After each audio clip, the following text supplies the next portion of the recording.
सिपाही हैं। जी शैलजा जी, आपके पिताजी बहुत बड़े नेता थे और मैं समझता हूं उन्होंने पूरी जिंदगी जो है कांग्रेस को दी। बड़ी तकलीफ भी देखी। आर के रंगा साहब से जब मेरी बात हो रही थी तो उन्होंने उनकी पूरी कहानी मुझे बताई थी कि कैसे जब आप बहुत छोटी थी, कक्षा 8 में पढ़ती थी, उन संघर्ष के दिनों में जब उनके पास मकान नहीं था और कैसे जब आप फ्लैट में शिफ्ट करने के लिए दरवाजा खरीदने के लिए पैसे नहीं थे। इतना संघर्ष, इतनी तकलीफ आपके पिताजी कई साल मंत्री रहने के बाद भी उन्होंने देखा। मेरा सवाल आपसे यह है कि आप लगातार कांग्रेस पार्टी के साथ जुड़ी हैं, बहुत लंबी राजनीति हो गई। मैं समझता हूं हरियाणा को लेकर तो आपके मन में हमेशा जो है एक जिसको कहते हैं एक बड़ा पॉजिटिव वेव रहता है और रिपब्लिक की भीड़ ये बता रही है। मुझे ये बताइए कि अभी आप यात्रा निकाल रही थी, मैं अभी कुछ खबरें पढ़ रहा था, उसमें 3 तस्वीरें थी, आपकी थी, सुरजेवाला साहब की थी, वीरेंद्र सिंह जी की थी, दूसरा गुट की तस्वीरें नहीं थी। ये जो गुटबाजी का मामला है हरियाणा में, अगर मुझे लगता है कि कांग्रेस सॉल्व कर ले तो आपको तो कोई पकड़ ही नहीं सकता। देखिए, ये कोई गुटबाजी की बात नहीं है। हमने बात की कि जो यात्रा हमने जनवरी में शुरू की जी, ये उसी का हिस्सा है, उसी का अगला चरण है।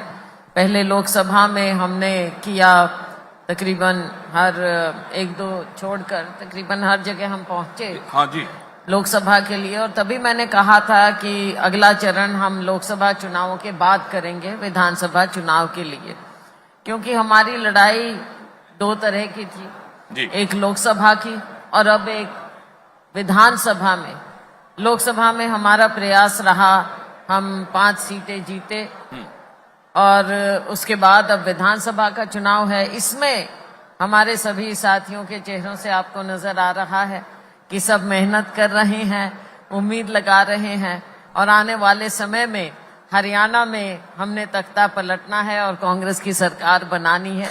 इसके लिए हम सभी लोग प्रयासरत हैं और चाहे यात्रा हो या लोगों के नाम संदेश हो या अलग तरह से, हमारे साथी भी अपनी अपनी तरह से लोगों के बीच में जाकर, गांव में, मोहल्ले में, हर जगह जाकर ये मेहनत कर रहे हैं और हमें पूरा विश्वास है कि हमारे सभी साथियों की मेहनत फल लाएगी, रंग लाएगी। ठीक है मैम, एक बड़ा इशू है जो आप लोकसभा इलेक्शन से पहले और अब तक चल रहा है, वो है क्या रिजर्वेशन खत्म होने वाला है, क्या संविधान बदलने वाला है। ये एक बड़ा इशू था जिसको लेकर कांग्रेस पार्टी और इंडिया अलायंस चुनाव लड़े।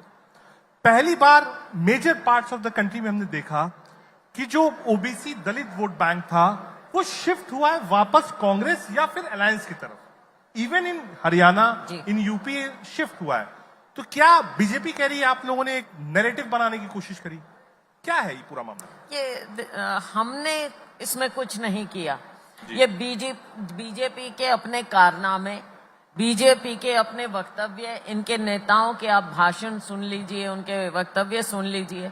ये बात उठी क्यों लोगों के बीच में? उठी इसलिए क्योंकि इनके ही नेताओं ने, चाहे वो संघ के हों, चाहे भारतीय जनता पार्टी के हों, उन्होंने कहीं ना कहीं लोगों के मन में, लोगों के बीच में ये शक डाला कि संविधान से छेड़छाड़ करेंगे। बार बार वो 400 पार की भी बात करते रहे। सबके मन में सवाल आया कि ये 400 क्यों चाहिए इनको?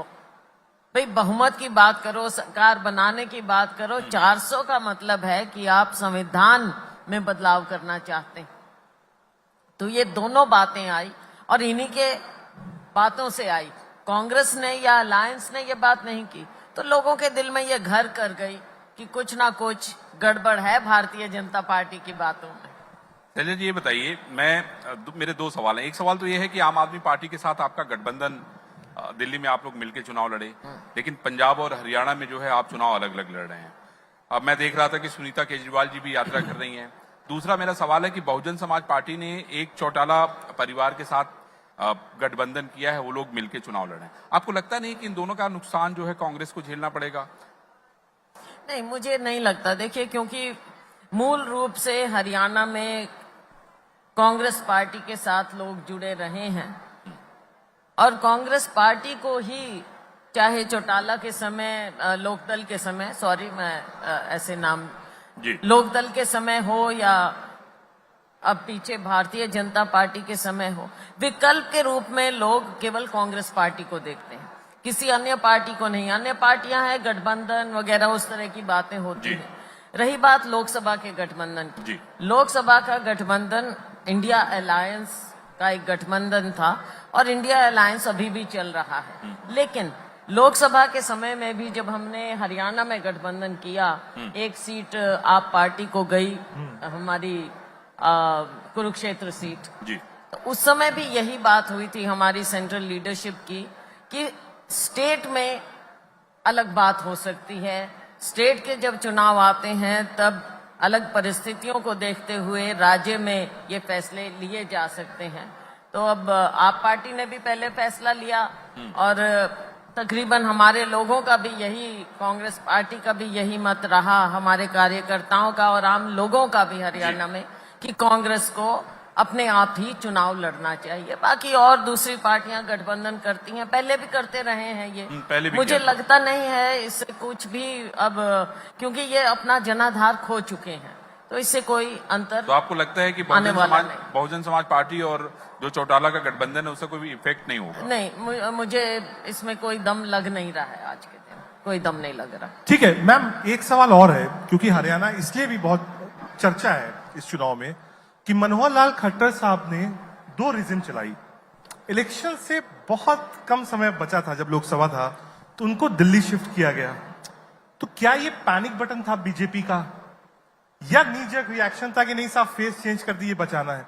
पॉलिटिकली इसको कैसे देखती हैं कि आप चुनाव से अगर 3 महीने 4 महीने पहले अपना मुख्यमंत्री बदल के कैबिनेट मिनिस्टर बनाया, नया फेस दिया, तो क्या वो बैंक खट्टर साहब पर नहीं कर पा रहे थे, या फिर उनको लगता था नहीं साहब सैनी साहब बनाइए तो जो चीजें थोड़ी कम हुई हैं वो मैनेज हो जाएंगी? इसमें मैं एक चीज और जोड़ना चाहूंगा।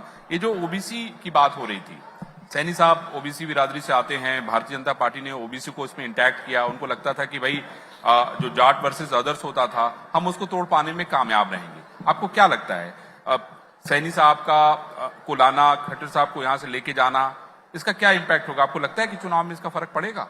नहीं, पहली बात तो वही है, मैं तो आपकी ही बात को दोहराना चाहूंगी जी। कि कहीं ना कहीं इन्हें नजर आ गया था और ये इनका पैनिक बटन दबा था।